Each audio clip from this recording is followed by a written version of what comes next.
And one other thing I'll be doing very early in the administration is closing up the Department of Education in Washington, D.C., and sending all education and education work and needs back to the... So who benefits the most from the eradication of the Department of Education and public school K-12 education nationwide?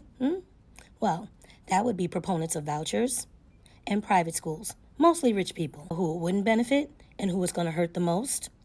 Students of color, Black students, Hispanic students, poor students, and disabled students. So the U.S. Department of Education was created in 1979 by President Jimmy Carter with the goal of establishing a dedicated federal agency to oversee and coordinate the nation's education system. We wanted to ensure equal access to quality education for all and make education issues a top priority at the federal level. And this came from splitting the Department of Health, Education, and Welfare into 3 separate entities. You talk about shutting down the Department of Education, you're also talking about shutting down funding for public schools, Title I funding for low-income schools in urban areas and rural areas. We're talking about a variation of standards because the states now have control, and each state Department of Education is going to say what a graduation requirement is, or what a math standard is, or what a reading standard is. Reduction in federal oversight of the Department of Education could also mean more civil rights violations, an increase in inequality nationwide